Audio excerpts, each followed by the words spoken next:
Afghanistan now, and the results of the recent election, marred as it was by violence, have still not been made public. Direct peace talks between Washington and the Taliban were suspended by President Trump in early September.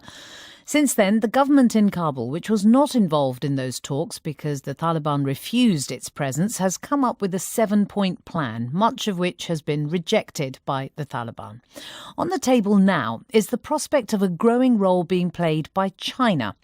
Earlier I spoke to Sha'ib Rahim, who is an advisor to the Afghan Peace Ministry, first on that Chinese offer for hosting dialogue, possibly between a delegation representing the Afghan government and the Taliban.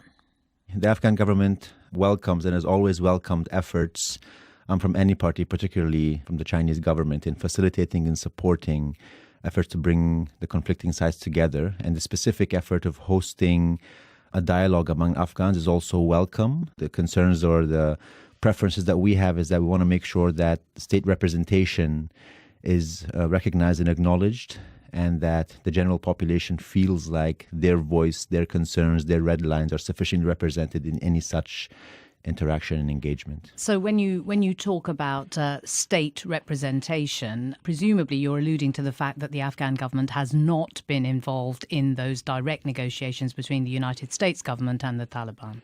Well, no, those were negotiations between the United States government and the Taliban in Doha. But they were also negotiations that were only possible because the United States conceded to the Taliban's demands that the Afghan government was not present.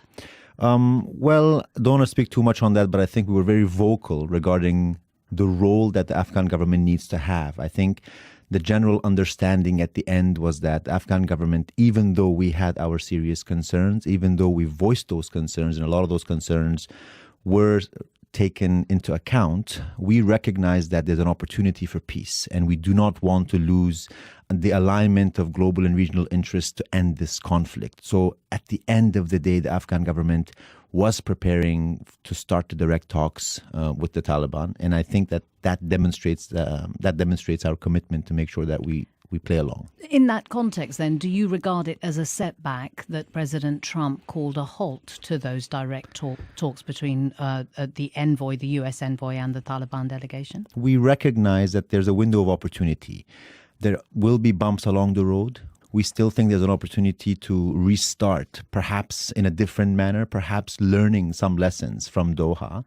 But I think there's a better way of going about doing it. And hopefully, once the elections are clearer, once we have a greater mandate, once, the United States also figures out what it wants, and the Taliban demonstrate their genuine interest in a peace process, because that's been a question that we've had. Once we see a genuine demonstration of interest and a capability of delivering that, then I think it'll be more plausible to expect the process to restart. Has it been frustrating inside the government in Kabul that the US has had these talks directly with the Taliban and that it has, in essence, in that particular peace negotiation, been frozen out? Oh, very much. We were very vocal about this, and we believe that one of the negative consequences of that method was this false sense of superiority that the Taliban gained, because they were like, well, we're directly talking with the United States now. We don't need to discuss the Afghan government. So this false sense of higher political elevation means that it's going to become harder to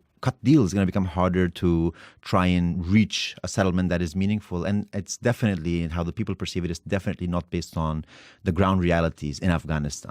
Is that strictly true? Because the ground reality still suggests that the Afghan government is not able to completely hold the country. The Taliban still holds a vast part of the country, and they are still able to foil security and continue to create mayhem. Oh, no, not at all. I think it's the reverse. I think disruptive ability is not control. Disruptive ability is not governance.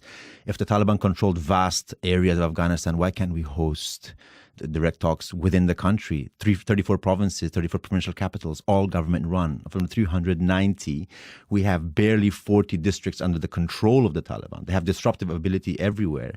But just because they can blow stuff up in cities doesn't mean they control those cities. It's quite clear that neither the Afghan government nor the Taliban have any objection to China acting as this kind of neutral intermediary. Just outline what benefits there are for the Afghan government that China should be involved. Generally speaking, it's positive that a regional player, us being direct neighbors of China, is taking a more active role, and we welcome that. And we think China can play a constructive role, particularly in trying to strengthen the relations and create a more trusting atmosphere when it comes to the Pakistani engagement. So essentially what you're hoping for is that China will weigh in with Pakistan, with whom it has good relations, to persuade the Taliban to lay down their arms. Is that the idea? Well, that might be too idealistic to expect and too high a bar to set, but we think that the Chinese government can put its weight behind making sure that the conflicting sides are focused on ending the conflict, are focused on making sure there are less civilian casualties, are focused on making sure that there are genuine efforts and not just maneuvers and disingenuous attempts to, take advantage of this process. And so it's a good role. Is all of this potential dialogue hosted by China completely contingent on the results of the recent election being revealed? Because we're still waiting.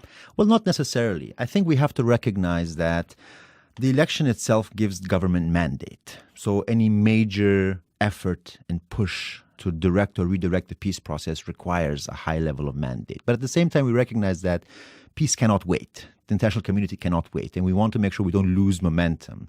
So it serves as a very good catalyst to maintain momentum, keep the parties involved, keep the parties discussing the right things on the right issues. So when will the count has been delayed again? When can you give us any indication when the results are going to come? That's $1 million question. I have no clue.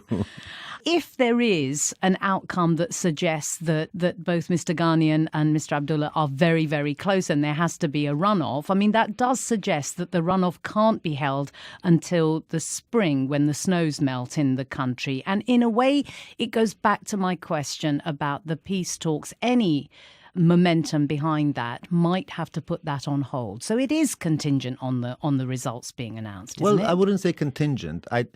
I think that it is important to recognize that the fundamentals of any republic have to be maintained if you want to be representative of the people.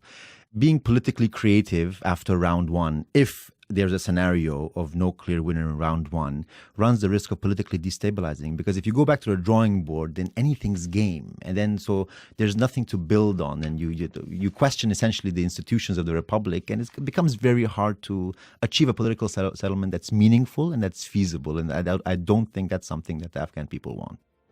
That was Rahim, who is an advisor to the Afghan Peace Ministry.